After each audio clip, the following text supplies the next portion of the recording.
and read question what?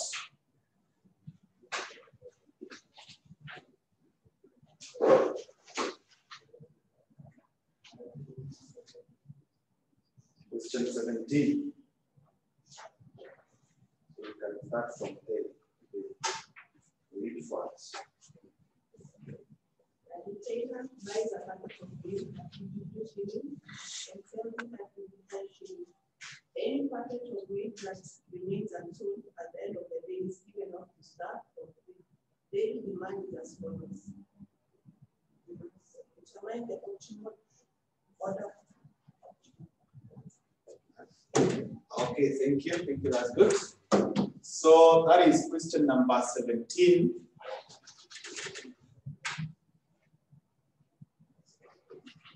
Question 17. Now, the first thing is to get the marginal profit. The marginal profit is camera.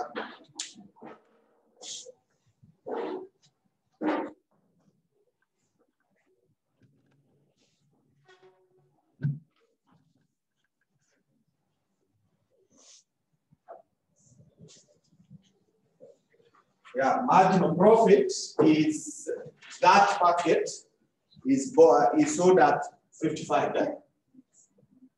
Having been bought at 53. So that means we make a profit of 2 bob. The marginal loss is that now that we are giving for free, it means we sell for 0. And we had bought the item at 53. So we make a loss of 53. We make a loss of 53. So P should be greater than or equal to ML, which is divided by ML plus MP. And this will then be 53. You don't bring the negative. You ignore the negative because probability can never be negative. So when you work out that, check whether you are able to get 53 divided by 55 as 0.96. That is what you should get, 0.96.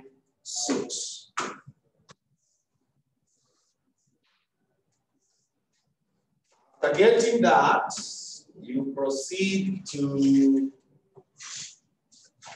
get demand here, then specific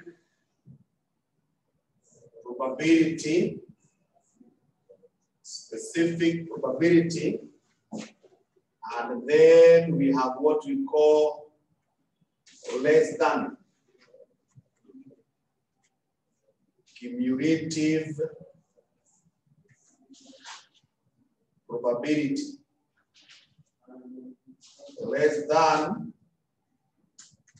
cumulative probability,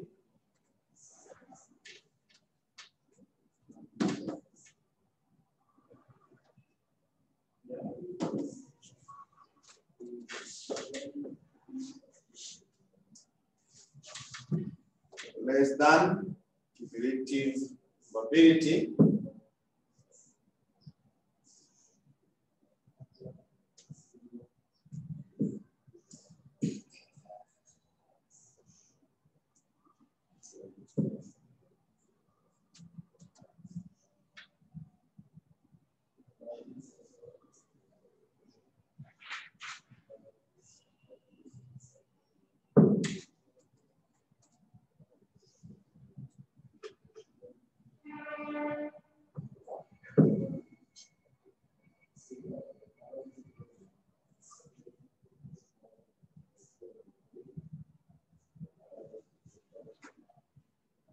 so we submit those units.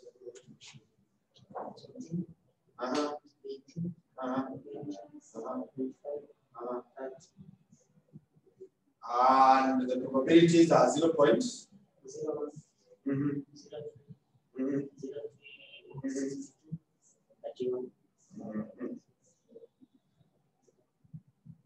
62.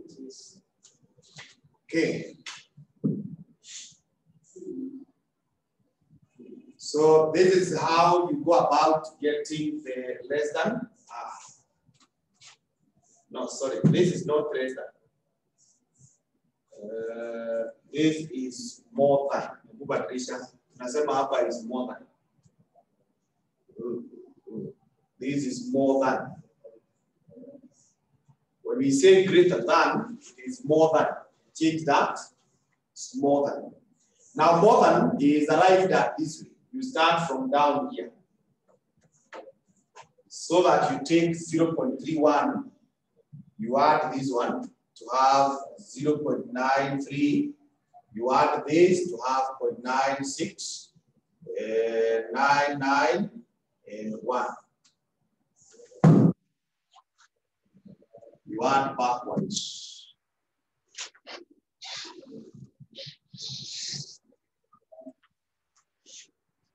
Alternatively, you can begin from here, you put 1, then you start subtracting. 1 minus this minus this.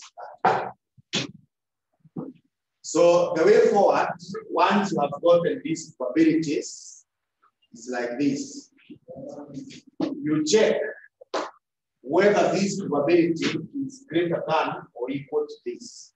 If yes, you order these units. So on checking, this one is greater than or equal to this.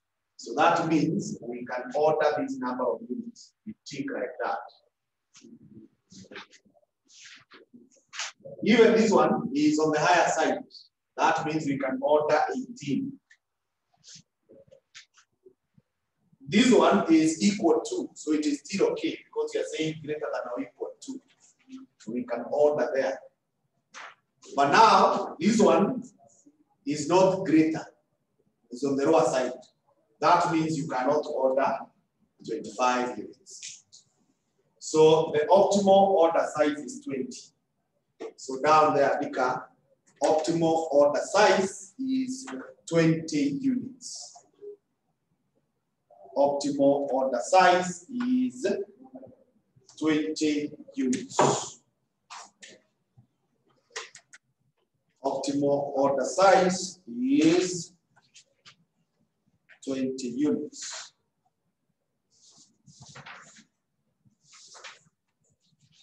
Optimal order size is 20 units. Now, on your own, I would like you to attempt the following questions.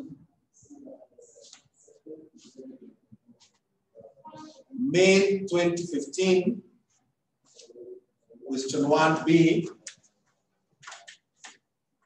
May 2015, question 1B, Roman 1. Roman 1, you can handle that. And the next one is May 2016, question 3B. May 2016, question 3B. So you handle those questions on that understanding. So that we now proceed to handle the next one known as newsboy. Some people call it incremental. Incremental analysis.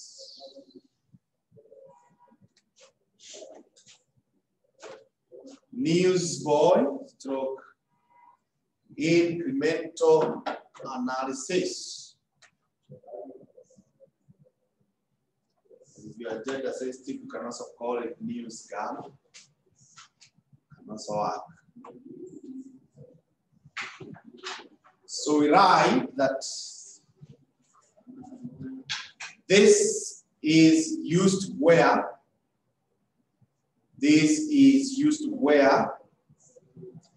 inventories perish as a result of time passage.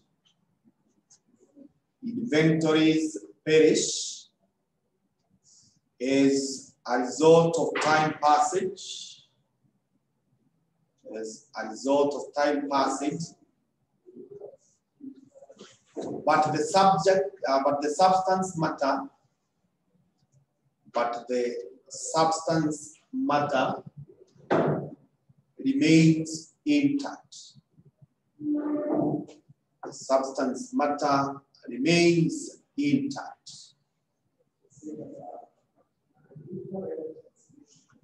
Remains intact.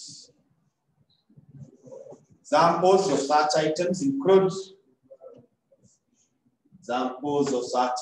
include newspapers,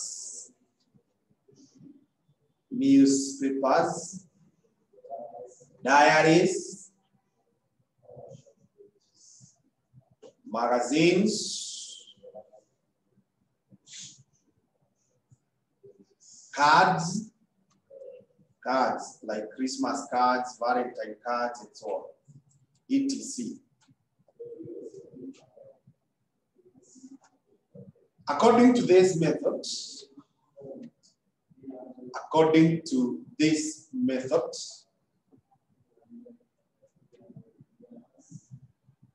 an extra unit should only be ordered for. An extra unit should only be ordered for as long as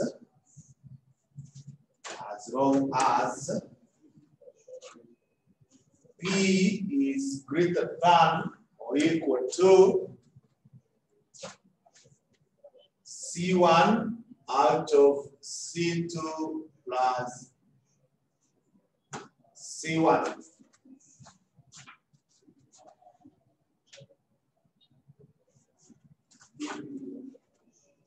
C1 is equal to C plus CH minus V.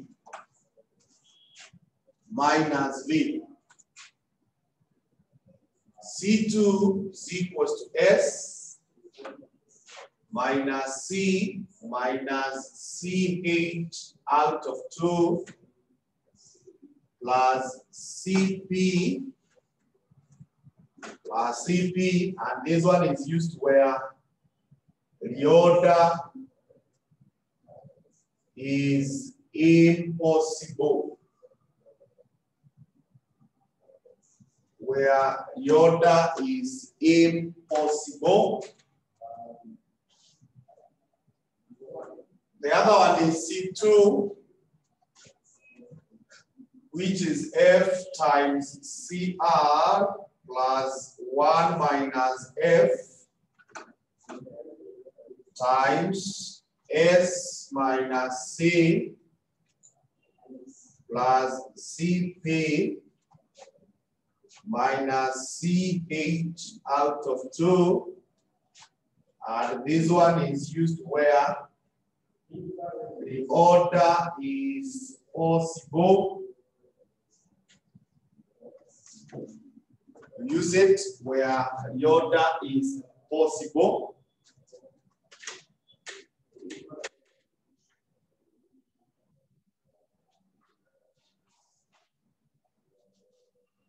The order is possible.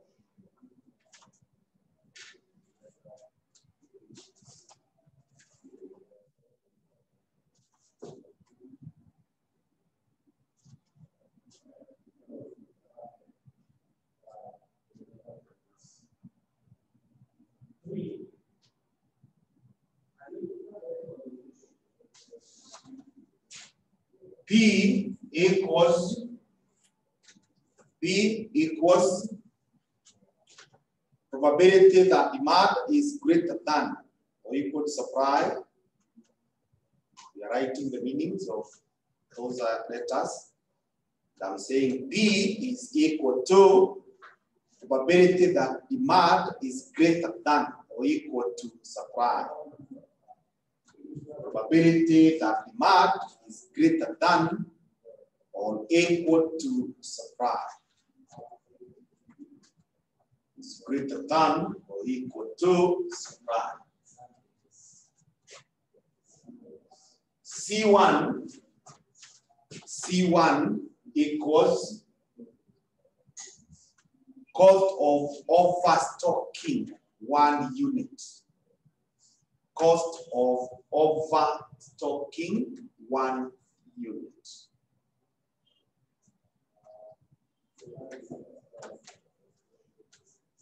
C2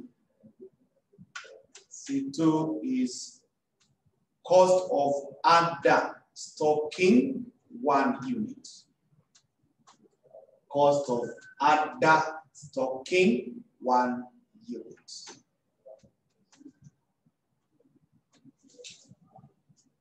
C cost of buying or cost of purchase. Cost of buying 1 unit.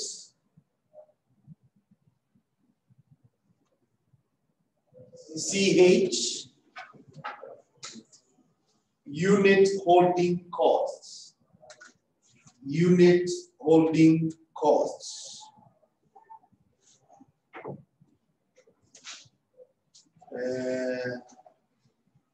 V salvage value. Salvage value. Salvage value. CP shortage cost related to other items. Shortage cost related to other items.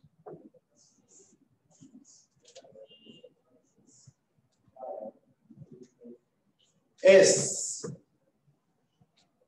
is selling price. Selling price per unit. Selling price per unit. F fraction of customers willing to wait. Fraction of customers willing to wait.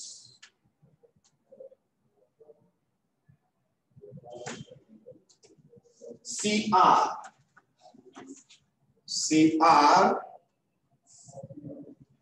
cost of reordering. Cost of reordering an extra unit. Cost of reordering an extra unit.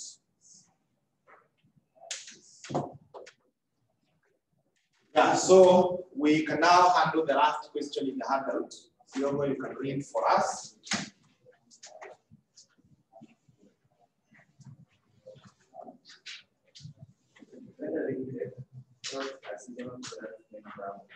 At the beginning of every Christmas period, the product cost is 10,000 and sales is 10,000. The following data relates to the probability distribution of demand for the product. Number of units sold, probability of demand, and relative probability. Additionally, the vendor limited cannot reorder the product to the event of a shortage due to the long delivery period required. The stock output is 300 per product. Any unit of the product that sold at the end of the Christmas period has a salvage value of 2,000. The rolling cost during the period is estimated at 10% of the cost of the product required. The expected net of gain or loss by unit at each of the above stock levels. 2. Given that the product stock can be reordered at the cost of achieving 7,400 per unit, and that customers will reach until they are able to product, determine the optimum order level. Thank you, that's good. The solution, first of all, we are going to do the solution when reorder is impossible. Now, these things that we have mentioned here, they are not things that under normal circumstances you can reorder. For example, kama unauza magazeti and you obviously had gone for your stock in the morning, but by around 11, the stock is over. You cannot tell your customers, simama hapo nikipie nation, I get some more papers. That can't work. Or even you are selling milk, uko na duka, maziwa imeisha saa 9. You cannot tell your customer, kaa hapo nikipie Brookside, nilete maziwa ingine. Such is not possible. Yeah. So there are two scenarios. There are times it may be possible. Possible as in, maziwa kwako imeisha. But kuna jirani na kona duka hapo, mwenye unaweza pigia, kwake imekwama, ama yeye akona mingi. So unakibiria hapo, unakuja unauza. Yeah, so there are those two scenarios. So first of all, we look at the scenario of where it is not possible to reorder. So we have C1.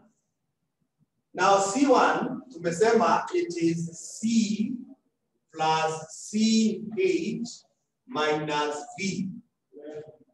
C1 is the cost of overstocking 1 unit. Ukinunua maziwa moja, ibaki jioni. Ibaki kujauza. What you lose is the cost you had paid to buy that milk. Plus, hiyo maziwa imeshika kwa fridge yako, ikipanguzwa, ikikunywa stima, all those kind of things. So you lose those two. But in case kesho maziwa ikishaharibika, kuna mtu anaweza nunua na 10 bob, then hiyo 10 bob inakuja kuokoa hiyo cost. That's what we call salvage value. So in this case, they are buying the product at what? 5,000. And then the holding cost is what percent? It is 10% of the 5,000. Alafu wanapata mtu ananunua at how much? At 2,000. They get a person who is buying at 2,000.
So the next one is how much have we got in here? Yeah? But 500. Then C2, it is the selling price minus the costs minus CH out of 2 plus CP. Now these units, one is going for 10,000 after being purchased for 5,000. Then holding cost is 500, which is divided by 2. And the shortage cost, you are told, is what? Is 300. The shortage cost is 300.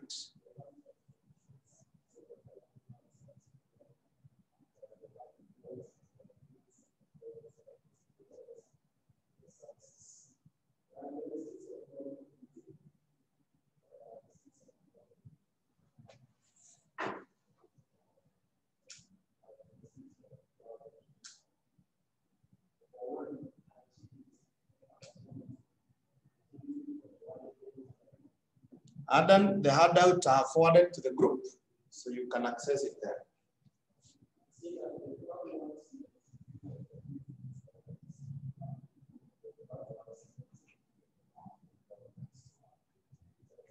Okay, so hii tunapata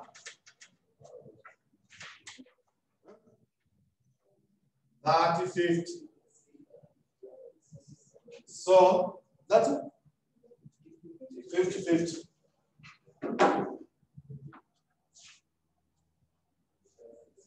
50-50. So B should be greater than or equal to C1 out of C1 plus C2. So this should be greater than or equal to that 500. You divide by that 500 plus 50-50. So when you get hold of your calc, you should be able to tell me it is that 500 divided by that 500 plus 50-50, which is 0.41. Which is 0.41.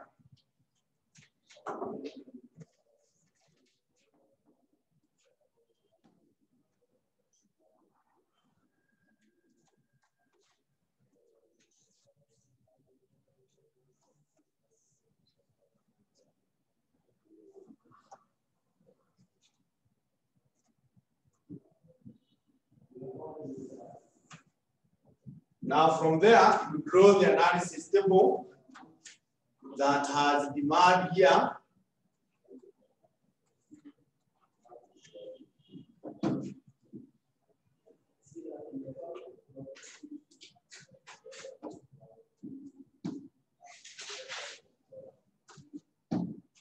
Then we have probability that demand is greater than or equal to supply.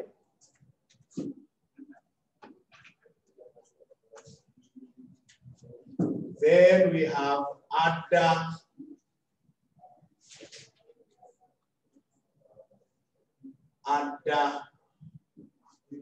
stocking cost.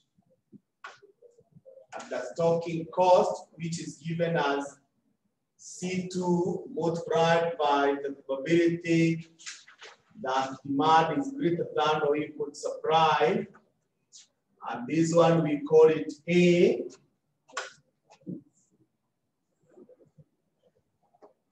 Then we have over stocking costs, C1. This is probability that demand is less than supply, and we call it B. We call it B. Then we have gain or loss, and this is A minus B. A minus B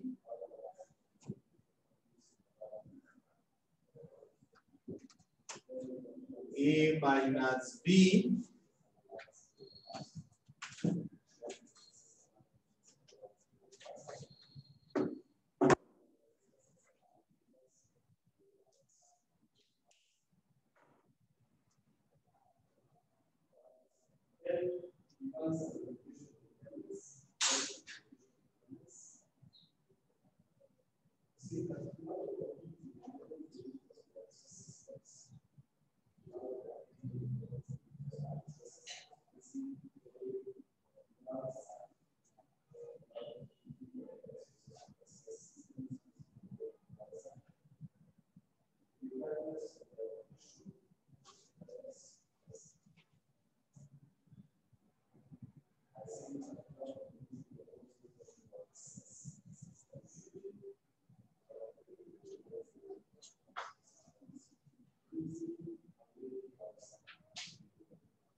So what you do from there is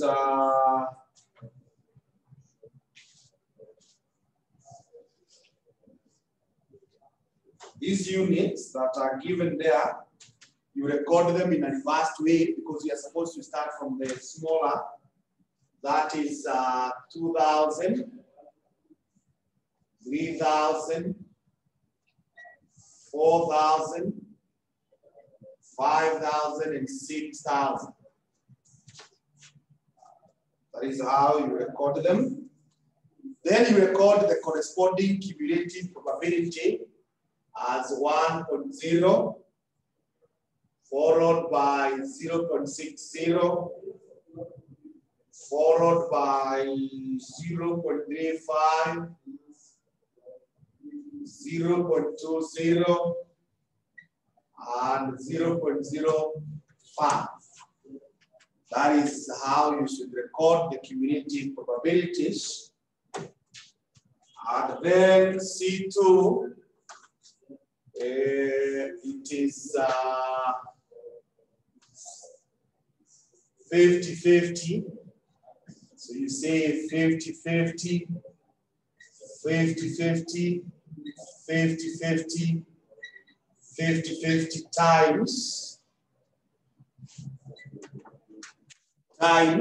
these probabilities that are here, 1, 0.6, 0.35, 0.20, and 0.05. So when you take your calculator, when you take the calc, you find this is 50-50 times 0.6. It is 30-30. Then 50-50 times 0.35 is 1767.5. 50-50 times 0.2 is 1010. 50-50 times 0.05 is 252.5. 252.5. Those are the figures that you should be having.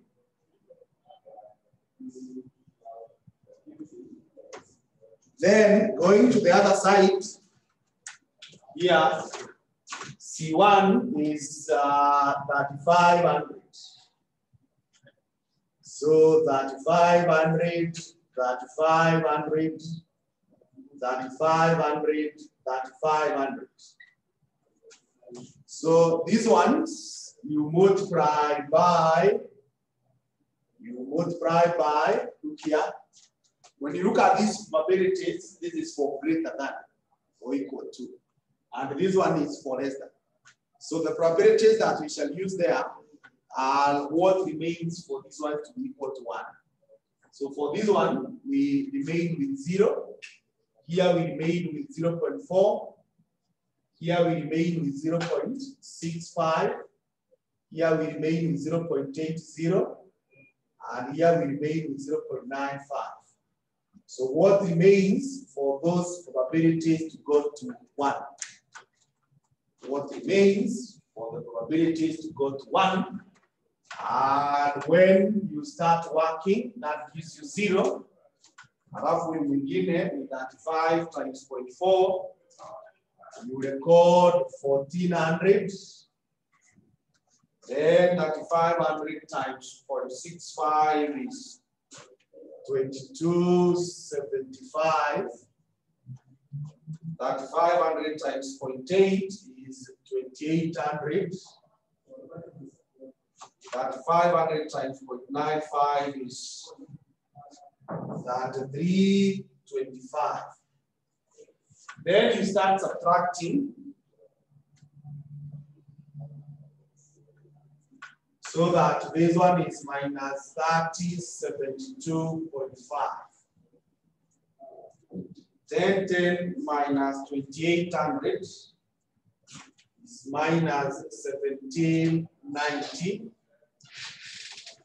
1767.5 minus 275 is minus 507.5. 30 minus 1400 is 1630. And this is 50/50. That is 50.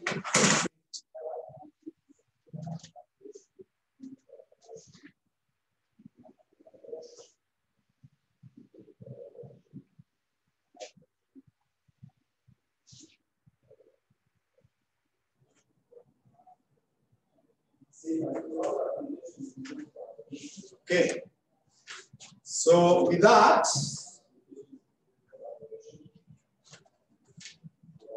this is how you make the decision. This is how you make the decision.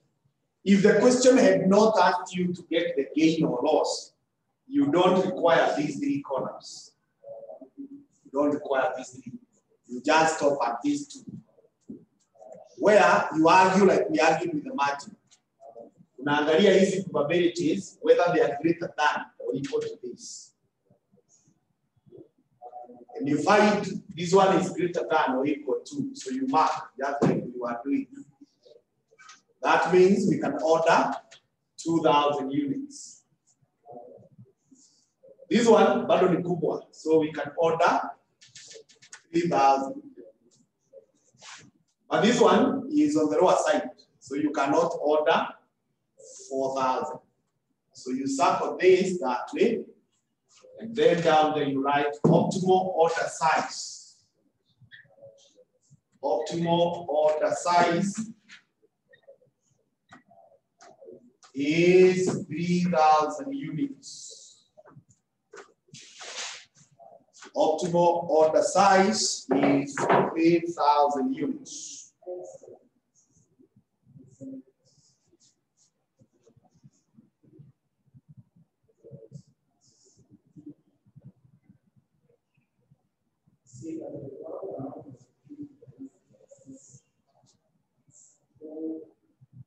Optimal order size is 3,000 units.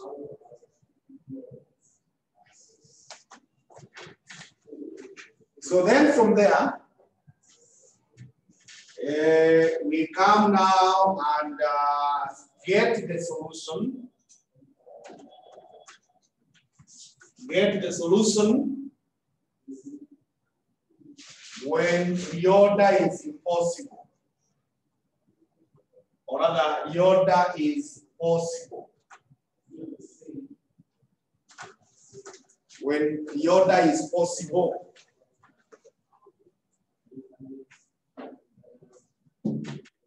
When the order is possible. Now, if it is possible to make another order, first of all, C1 remains. C1 remains as 3,500. So that is not changing. What will change is C2 to be computed as F times CR plus 1 minus F multiplied by S minus C minus CP minus CH out of 2. Minus CH out of 2. So that is how the formula changes if the customers are willing to wait. If the customers are willing to wait, that is how the formula changes. Now, in that case, we are going to have, we are told customers are willing to wait. So if customers are willing to wait, it means everyone. So the fraction is 1. So it is 1, and we are told the cost of ordering another unit is 7,400. The cost of ordering another unit is 7,400. Then 1 minus 1 here, you multiply by the selling price. 1 unit is being sold for 10,000, and the cost of the unit is 5,000. Oh, sorry, this one should have been plus. This is plus. Plus the CP. CP is 300. Then you minus 500, which is divided by 2. The holding cost. Now this one becomes 7150. 7150 because the whole of this becomes 0. This 1 minus 1 is 0. So everything here becomes 0. So tunaachiwa 259. Becomes 0.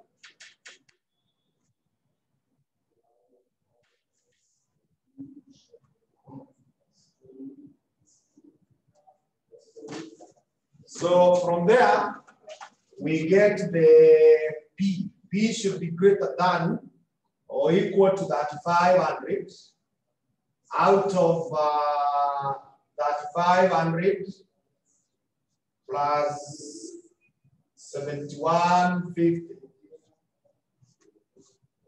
plus 7,150. So if you take your calc, same 3,500 plus 7,150 equals inverse times 3,500. 0.33. You're getting 0.33. 0.33.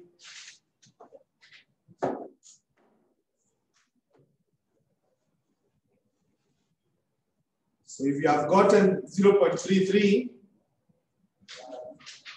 you don't have to revise the table again. You don't have to revise the table again. What you simply need to do, you argue like we have just argued with the other one. You check whether easy probabilities ni kubwa kuliko hiyo. So this one is greater, this one is also greater, even this one. So, but this one is not greater. So that means now in this case, we are going to order what? 4,000. So down there, optimal order size is 4,000 units. Optimal order size is 4,000 units. Optimal order size is 4,000 units.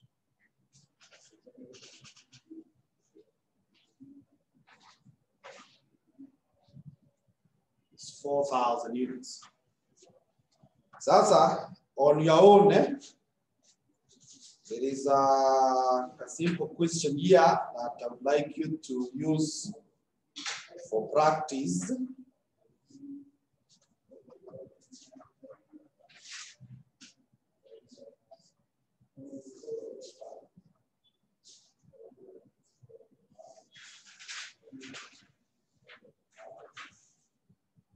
May 2012. May 2012, question 2C. May 2012, question 2C. May 2012, question 2C. So if you have any query, you can raise it on those two areas before I proceed with the next item.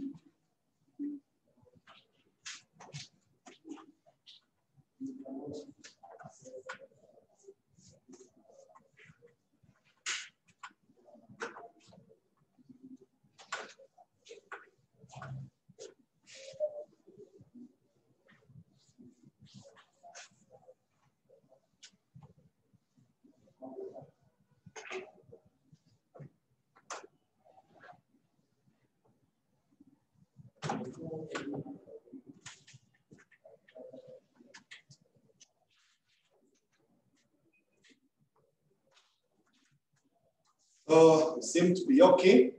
Then write these assignments, pick assignments. Assignments.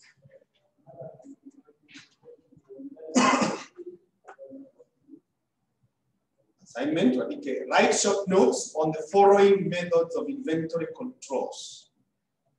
Write short notes on the following methods of inventory controls.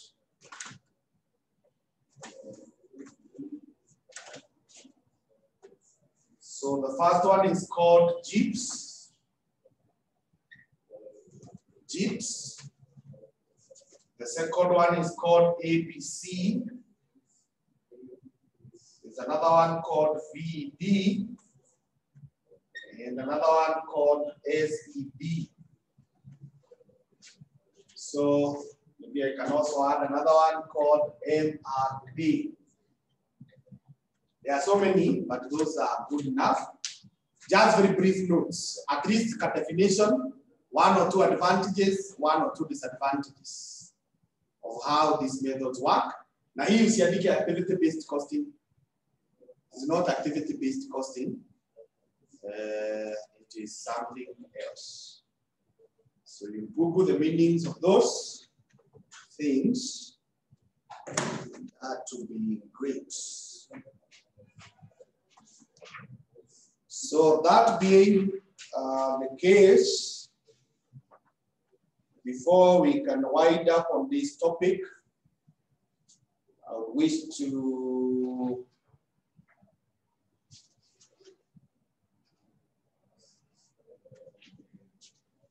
have the question here.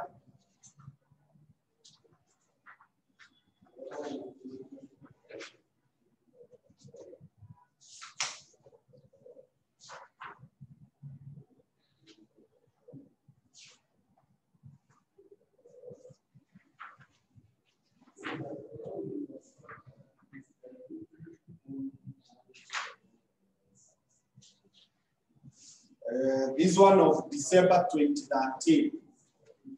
Get to December 2013.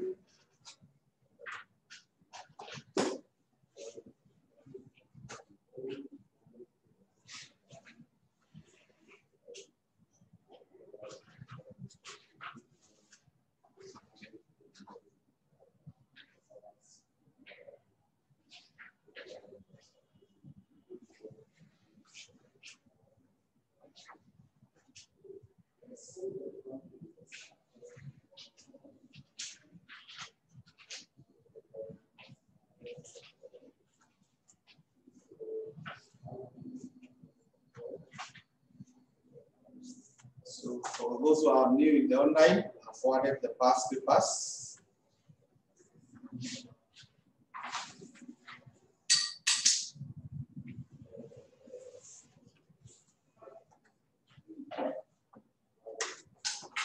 So that question has nothing much to it. As you can see, it's about simulation.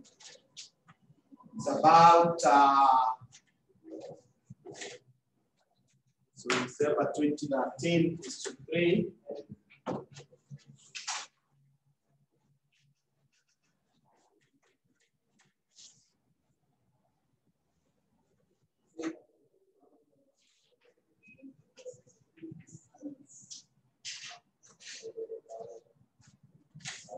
question 3C. And this one is simulation and inventory controls.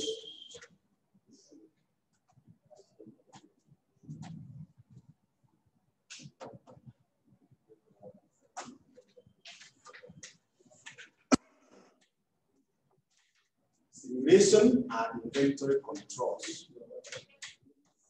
So as you know, we always begin by drawing Monte Carlos. So we will have Monte Carlo for demand, whereby we have the units here, then we have the probe, then we have cumulative probe, and the range,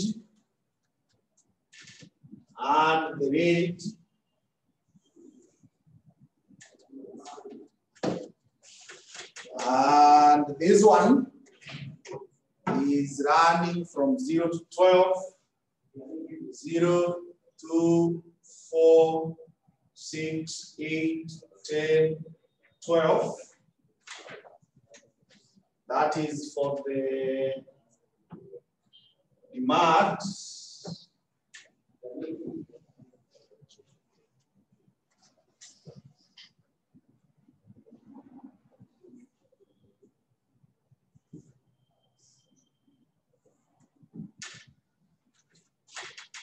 Then we have Monte Carlo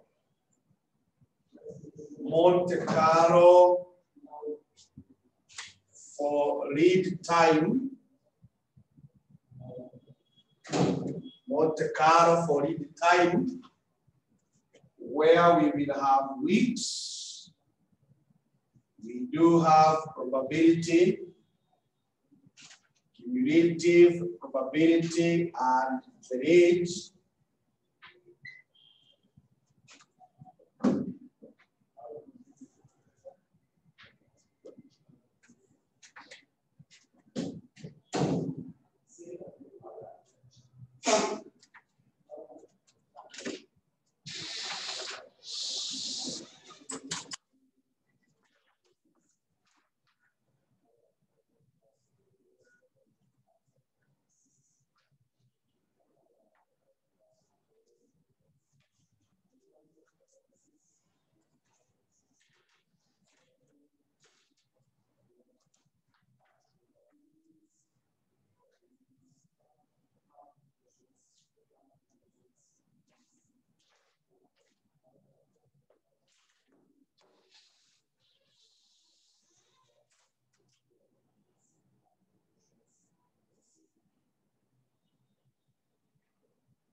So the probabilities are 0.02, 0.08, 0.22, 0.34, 0.18, 0.09, and 0.07.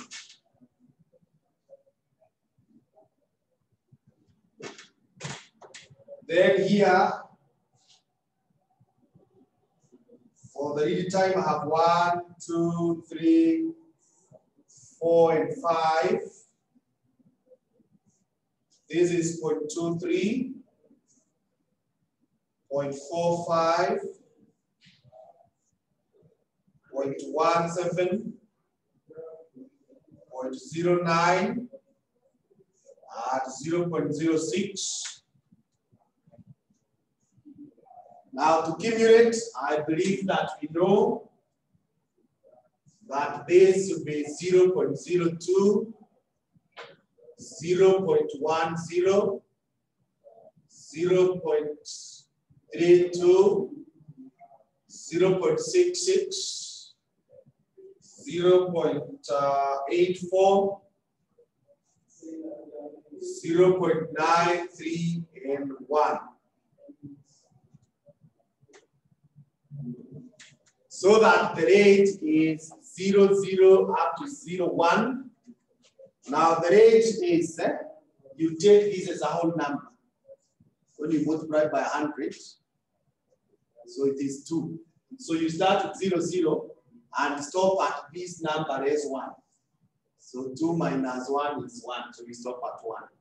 Then the next one begins at this number, that is 0, 2, to come and stop at this whole number, less 1, 0, 9. Then you begin at 10, to come and stop at this whole number, less 1. Then that 2 to go to 65. Then 66 to go to 83. 84 to go to 92. And 93 to go to 99. That's how you get the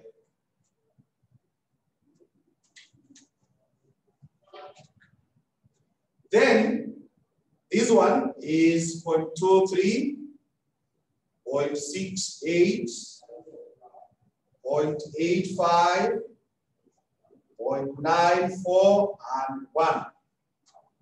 So going with the same concepts, same concepts, we will have 0, 0 to 22, 23 to 67, 68 to 84, 85 to 93, 94 to 99, 94 to 99.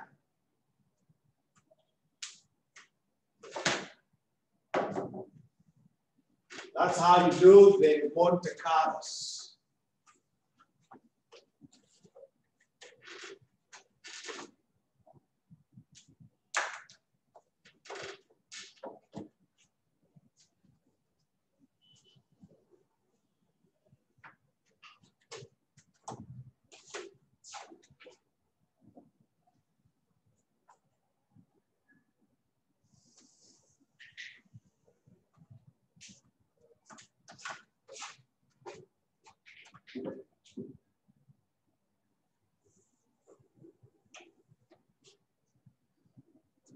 From there, we draw simulation sheets.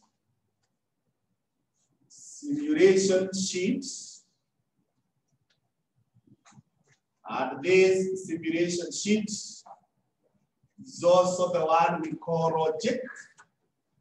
It's going to have 14 columns. It's going to have 14 columns. So the first one is week number.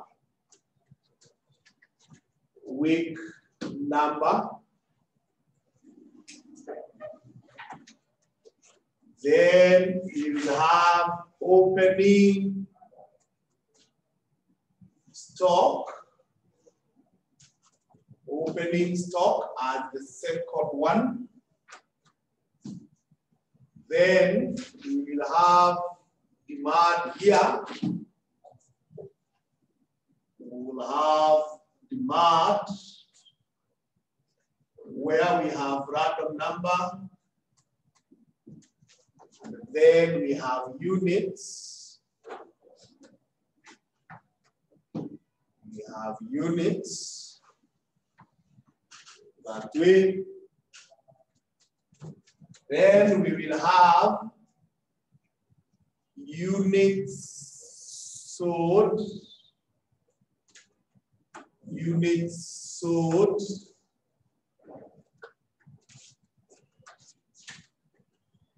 Then we will have shortage units. units.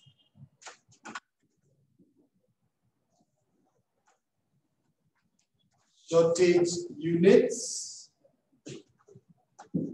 And we will have closing stock. Closing stock. Then we will have order here. Order.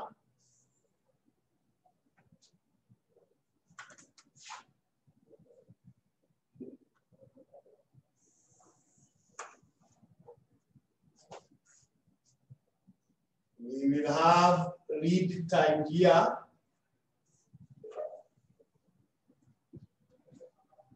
Lead time,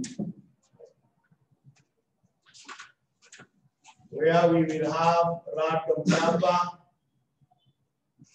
and weeks. Random number and weeks.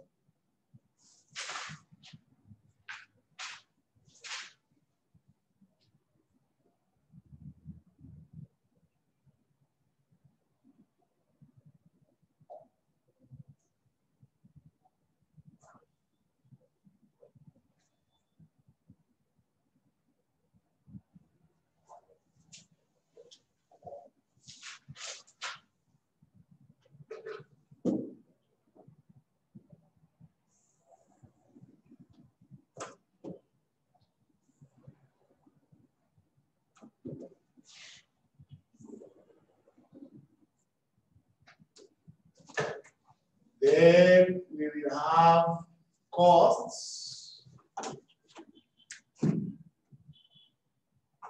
Costs.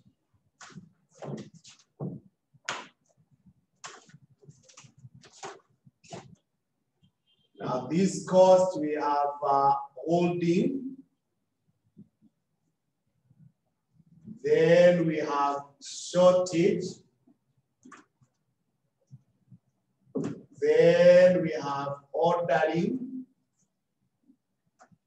And then we have total. Holding, shortage, ordering, and total.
We fast. Those are online. When you finish, you write finished.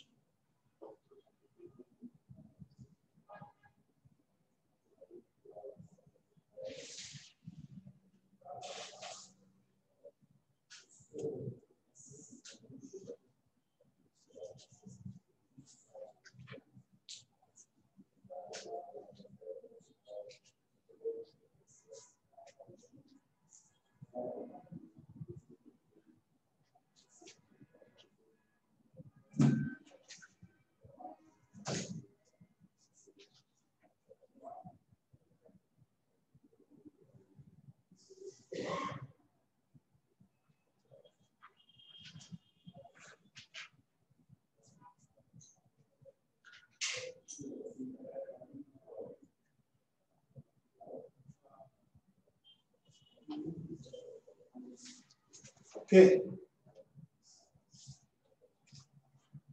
So here, let's number them. 1, 2, 3, 4, 5, 6, 7, 8, 9, 10, 11, 12, 13, 14. Total average. Total, there's another line for the average. My space is not enough.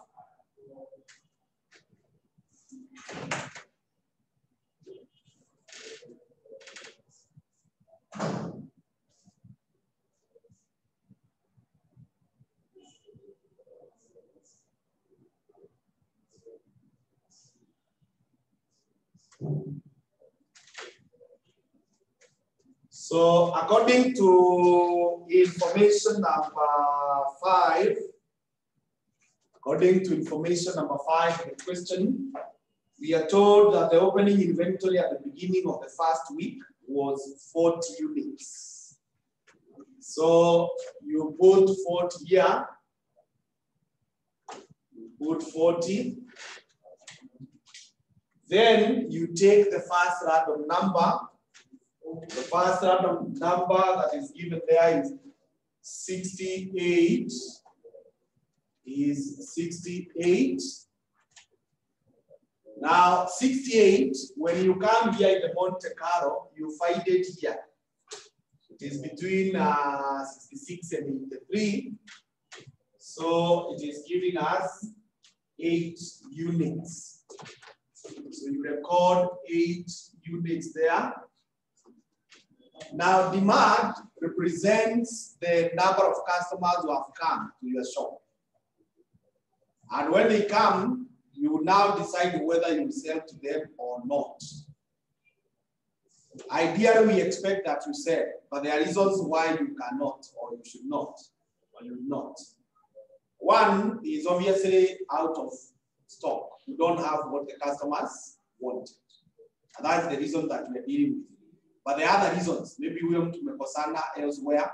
You don't want to see them in your shop. So they come and whatever they're asking, although you have it, you tell them, go away, I'm not selling to you. That's a topic of another day. But for now, it is simply about stock. So we have with us 40 units and 8 customers have come. And then we assume each customer is just buying 1 unit. So we will sell 8 units. And therefore, no one will go home without. No one will go home without.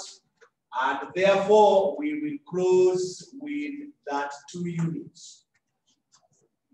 We'll close with that 2 units. When it comes to order, you will say no. You will say no. And the reason as to why is because of what you are told in information 1, that the order point for product SN has been set at 30 units. So that means it is only when you hit that you should think of placing an order. So we are not yet. So when you say no, the lead time has nothing. The lead time has nothing.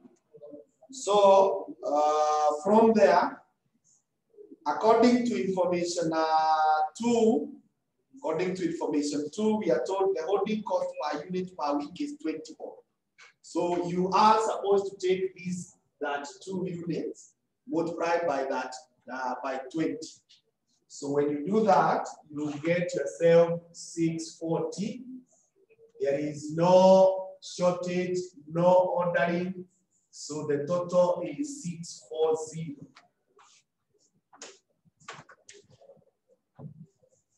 The total is 640.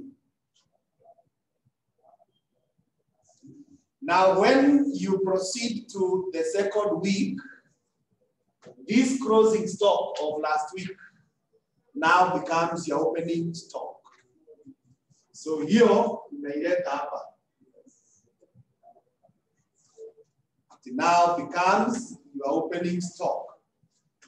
Then you take the next random number, which is provided as 52. So 52, when you come here in the Monte Carlo, iko hapa, iko between 30 and 16, between 32 and 65. So that gives us 6 units. So because with us we have that 2, we are able to sell to everyone. We sell the 6 units, and no one goes complaining that they have not gotten. And we close with 26. When asked about the order, we will say no.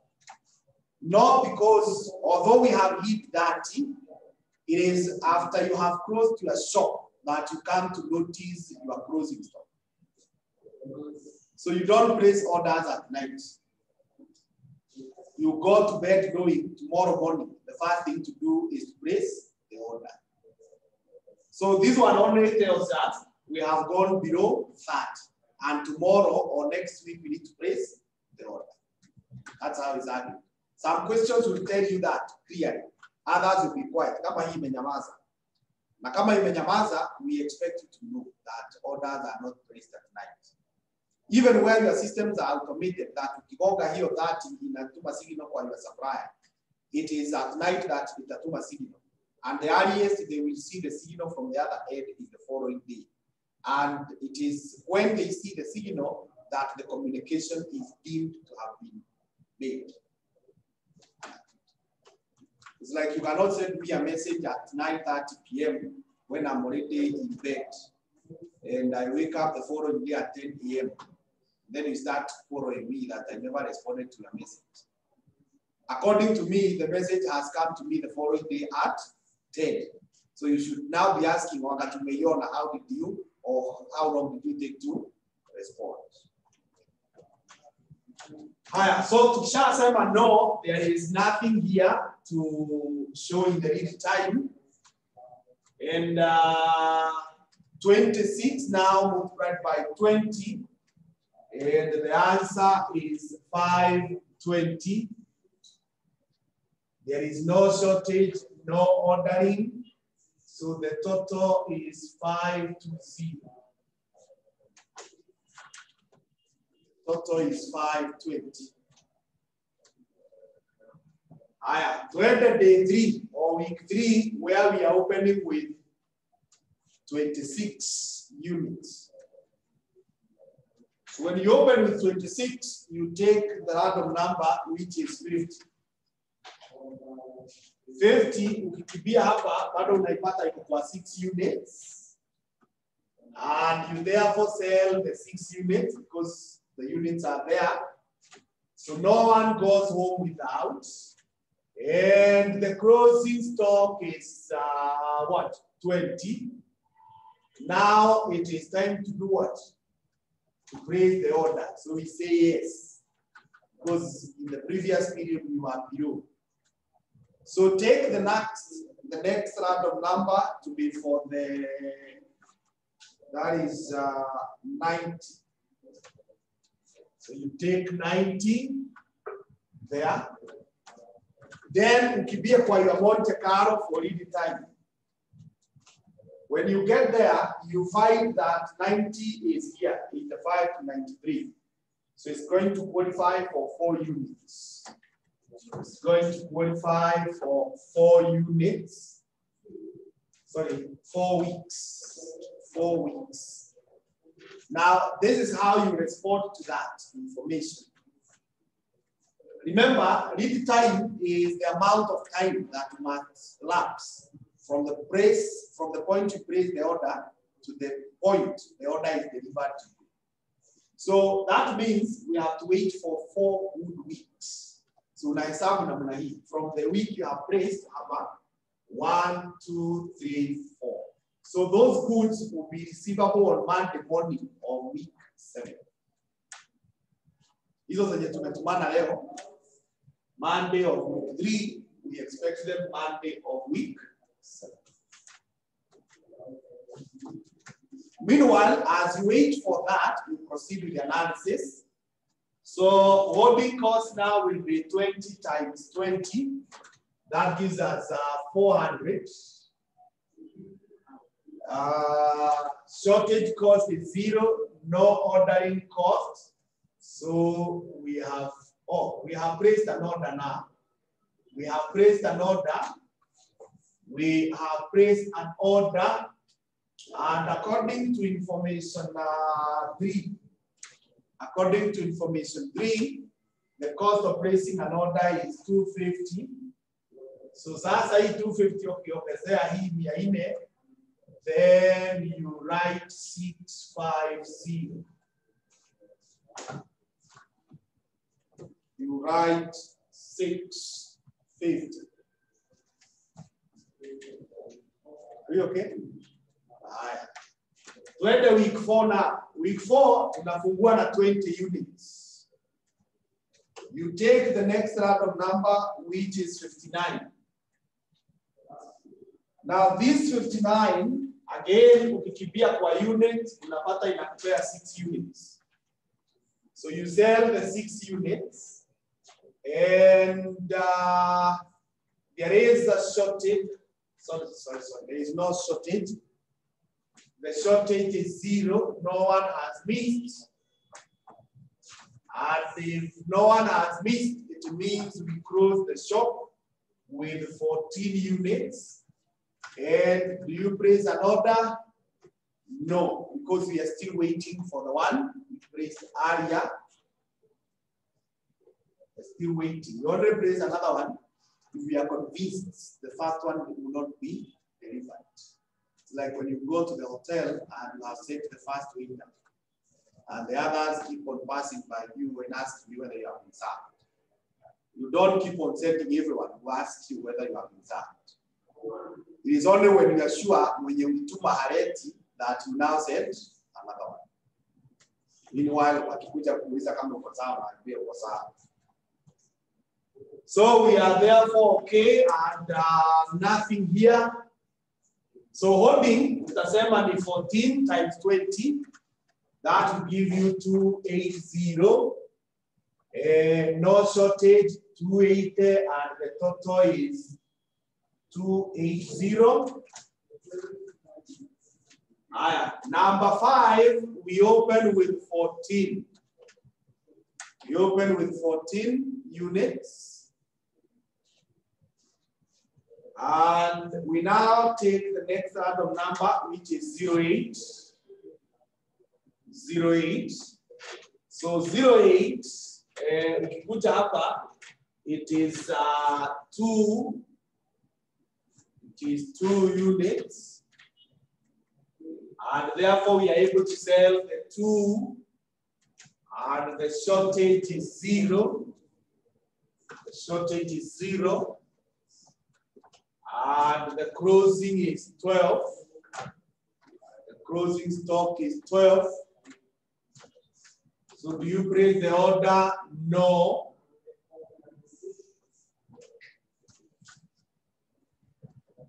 And then nothing in the lead time.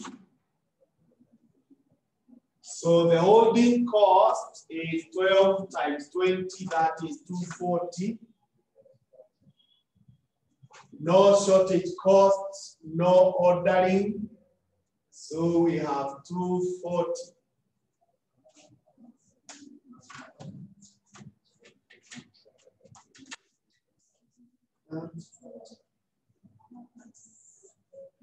Oh, the order. Oh, I recorded here.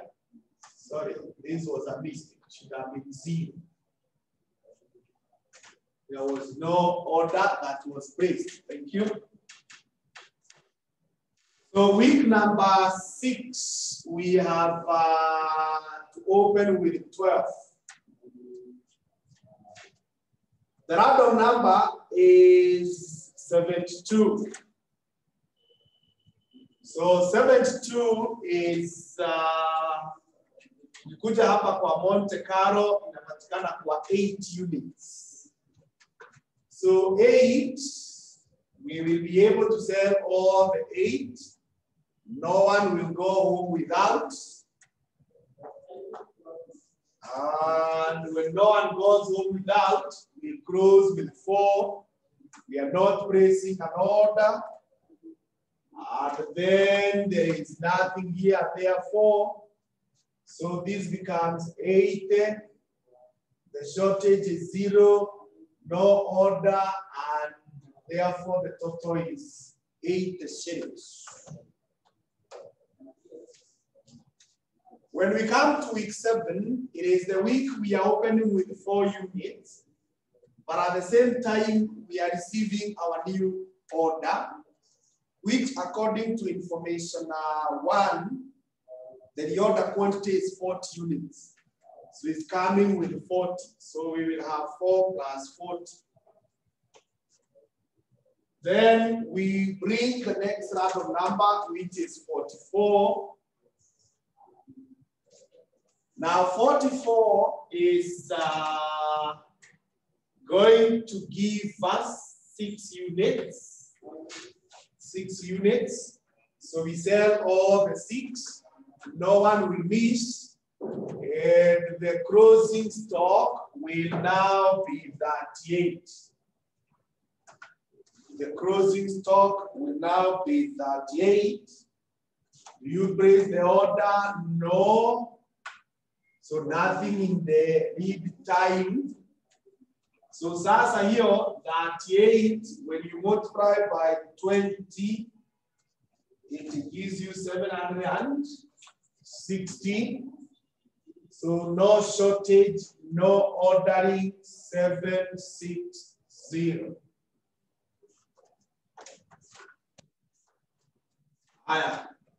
Week 8, we are opening with 38 units. 38 units. The random number after that is 95. It's 95.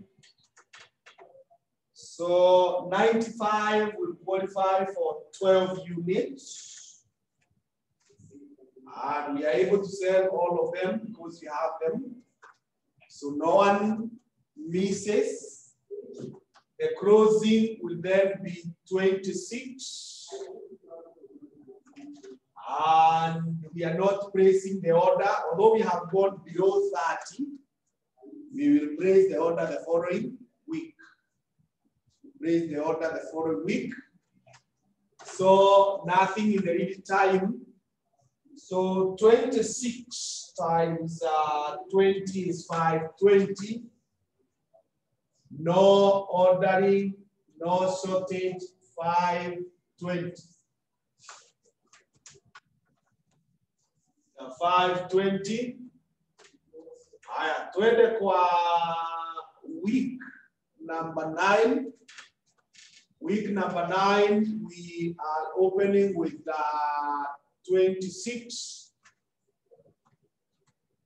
26 is the random number after 95 is 85. So 85 will bring 10 units. So we are able to sell all of them because we have more than that. No one therefore misses. So we close with 16. And it is the week of making the order. So we say yes. And then we bring the random number. The random number after 85 is 81. 1.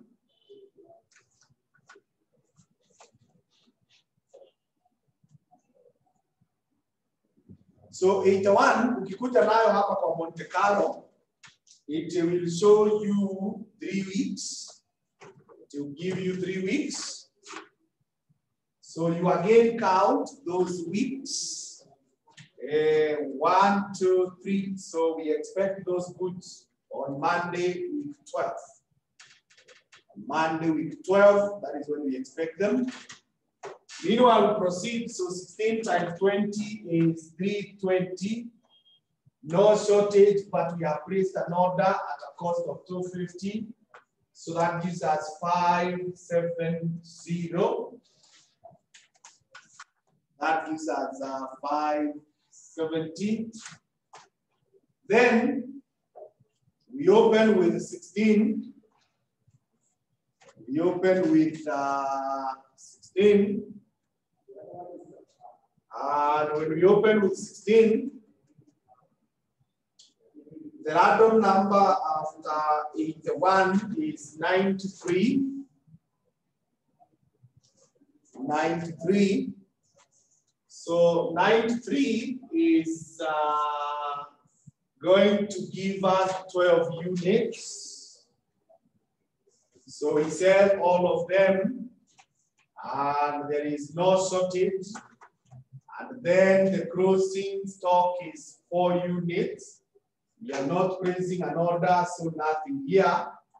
So the holding cost will be 80. No shortage, no order, so we have 80.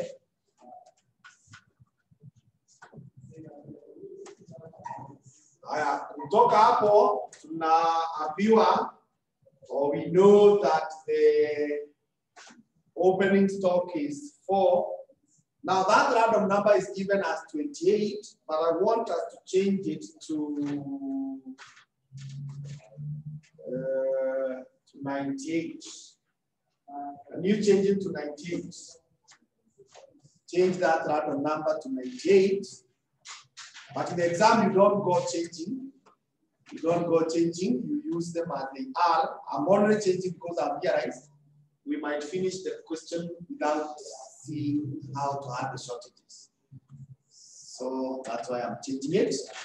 So 98 now, Wikipedia hapa, it will qualify for 12 units. 12 units. So 12 units, we can only sell 4 because that is what we have. And 8 customers will go home without. 8 customers will miss. Now the closing stock is 0. And we are not placing the order. We're not placing the order. So nothing here. And then holding is 0. But now we have a shortage. We had been told by information 4 that any unit out of stock costs us 150. So it is 150 times 8. And that gives us 1,200 as shortage cost. 1,200. So no ordering. So the total will be 1,200. The total will be so that is how you handle a shortage cost or a shortage case. Now week number 12, we are opening with 0, receiving our new stock of 40 units. The random number after that is now 89. So 89 will give us 10 units again. So if it is that, we are able to sell all of them. No one fails to get. We close exactly at 30. We close exactly at 30. And we are not placing the order. But now next week we shall place because to remember that we are at 30. That's what the question says. So meanwhile, nothing here. So if nothing there, then we'll say 20 times 30, and that gives us 600. That gives us 600. We will give them the shortage, hakuna. No ordering has been made, and therefore we have 600. Then from there, the opening stock is 30. The random number is 15. So 15 will qualify for 4 units. 4 units, so we sell all the 4, and there is no shortage. And the closing stock is 26, therefore. But it's time now to place the order. It is time to place the order. And the random number for that purpose will be 60. Will be 60. So 60, when you bring it to the Monte Carlo here, unaipata hapa kwa 2 weeks. Unaipata kwa 2 weeks. So when you come to count here, unapata it is 1, 2, 1, 2. So those goods will be receivable on Monday of week 15, which is not part of our analysis. So we forget about it and proceed to say here, this will be 520, no shortage, but we have an order cost of 250. So this is 770. 770.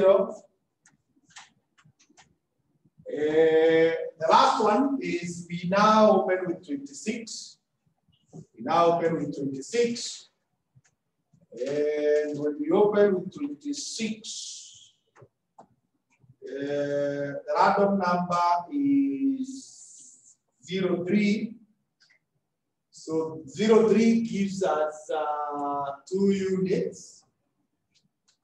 And the units sold are 2 because we have more. So the shortage is 0. And then we close with 24. Close with 24. And then we begin. We are saying no. There's no order. So nothing here. So 24 times 20 is 480. Then no shortage, no one has missed, no order, so 480.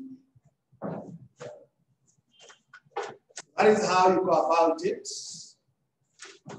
So you will now go through and add these ones. You add the totals. You add the totals.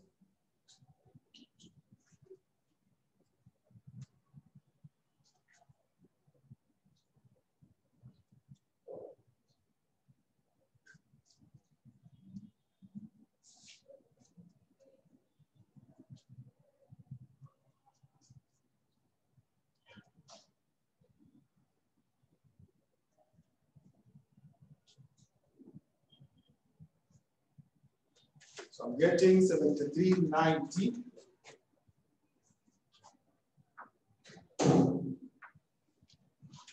So that's 7390. You are supposed to divide it by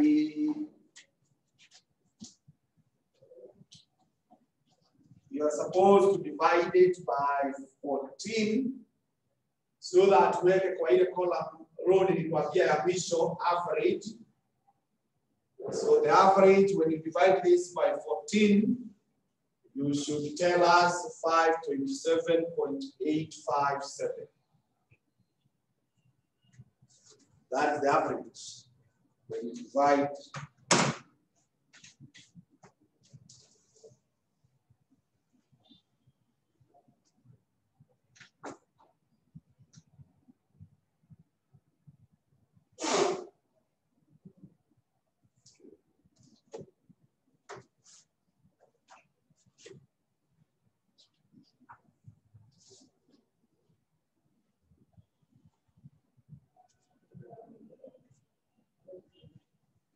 Now for your homework, you can try to read 2019, question 2B.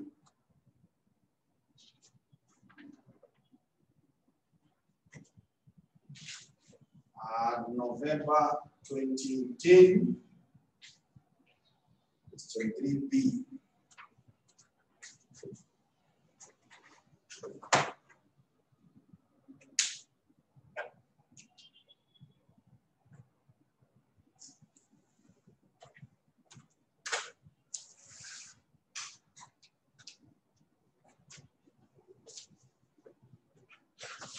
So we stop there for today. Then we pick up from there on Sunday. On Sunday, we are meeting from 6:30 to 10. If possible, 10:30. So kuja ukiwa fresh.